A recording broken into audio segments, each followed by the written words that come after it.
vous n'avez pas un bagage théorique important, il est difficile de mettre en œuvre la technique de nous et construire une route ou l'aménager ou la réparer.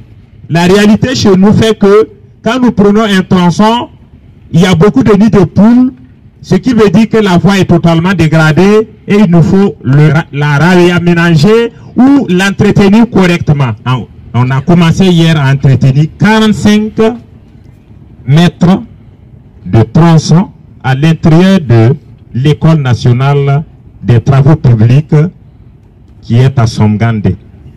Et vous voyez ce matin, d'abord une première couche que nous avons faite hier, composée de sacs que nous appelons, les Japonais nous ont dit que dans leur langue, ça signifie de nous, tout simplement, sac rempli de terre. Mais pas n'importe quelle terre, une terre étudiée. Ici, nous avons utilisé de la latérite. C'est une très bonne terre chez nous qu'on peut construire et utiliser en construction routière. Donc, dans chaque sac couché, la façon de coucher le sac, ça obéit une technique.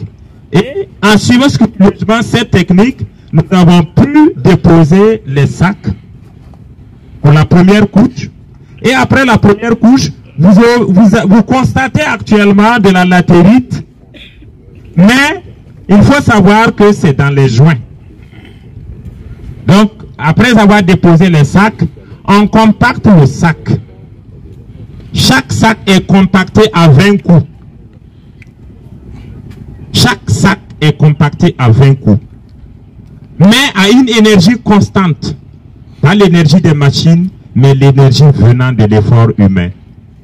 Ça veut dire, c'est des travaux manuels. Et après avoir compacté les sacs, trouver la hauteur de la route que nous voulons, nous allons maintenant couvrir les sacs avec encore du gravier pour trouver la couche de roulement, mais en obéissant à des règles de l'art, à la technique enseignée. On va prendre les pentes, comme dans une route normale qu'on construit avec les machines, les engins motorisés. On ne vient pas faire une contre-technique, mais on vient avec une autre méthode pour construire les routes, mais avec la main.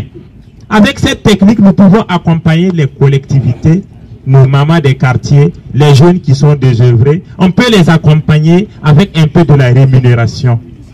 Si vous appelez chaque fois les entrepreneurs, ils viennent s'accaparer les ressources, ils partent vivre avec leurs projets, et les communautés sont vidées. On peut les impliquer aussi en leur accordant quelques tronçons qui sont aussi à leur portée.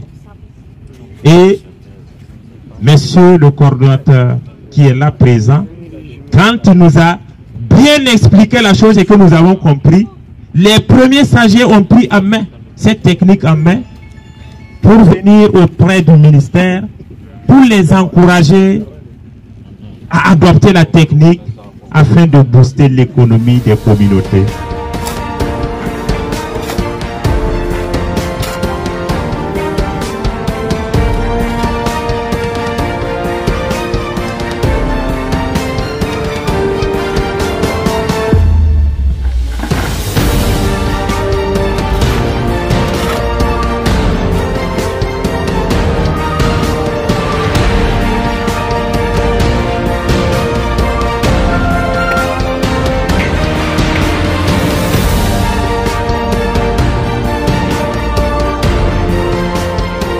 Que ça soit manipulable, flexible.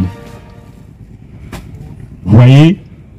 Et on laisse des joints, on laisse des espaces pour que quand on finisse de taper, ça puisse se serrer. Si vous concentrez, vous tapez, ça peut fausser certaines choses. Vous voyez? Après avoir fini de déposer les sacs, nous allons chercher la teneur en eau optimale en arrosant un peu le sac. Ils vont amener tout rapidement de l'eau. Voilà. Et regardez cette étape. Regardez cette étape. Je vais déposer un autre sac. Regardez très bien. La queue du sac est bien emballée à la face inférieure. Et regardez très bien comment d'abord il renverse le sac à l'envers pour l'aplatir avant de le coucher. Merci beaucoup pour la démonstration. Vous voyez, il va arroser, mais cet arrosage, c'est pour trouver la teneur en eau optimale, pour mouiller un peu la latérite dans le sac et pour réussir un bon compactage. On cherche la teneur en eau optimale. Mais chez les techniciens, on dit qu'on recherche la teneur en eau à la optimale. Voilà, pas trop, pas moins. Voilà, pour permettre, quand on va taper, que à l'intérieur, le matériau qui se trouve à l'intérieur du sac puisse bien se former. La cohésion soit de mise. Voilà, donc c'est un peu ça que nous recherchons. Et un sac très bien tapé, il se solidifie. Mais c'est 20 coups. Si vous partez au-delà de 20 coups, vous risquez d'écraser le matériau qui est un mauvais compactage. Si vous compactez moins de 20 coups, c'est aussi un mauvais compactage. Donc nous demandons 20 coups. Maintenant, à une intensité comme c'est à la main, vous créez une hauteur de la dame et vous laissez taper quand à la même intensité pour 20 coups. On essaie de prendre la dame, on essaie d'aplatir le sac d'abord, on l'aplatit pour trouver une surface presque un peu plane. Voilà, et la dame a des bords, puisque la dame, sa géométrie est carrée. Donc le sac aussi, quand il finit de se compacter, il deviendra carré. Donc ce qui veut dire que les côtés des carrés doivent s'aligner. Si vous faites une mauvaise manipulation, vous allez percer votre sac, ce qui n'est pas très important. Donc à une intensité, par exemple, moi je suis un homme normal.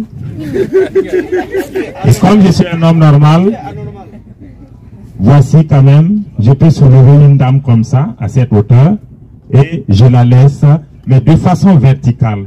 On ne soulève pas la dame pour se cogner le menton, on ne soulève pas la dame pour aller cogner quelqu'un d'autre devant soi, on soulève la dame de façon verticale, et on a l'équilibre exact pour faire 20 coups. C'est fait à la deux mains, c'est parce que je tiens le micro. On fait 20 coups à la même intensité. Merci beaucoup.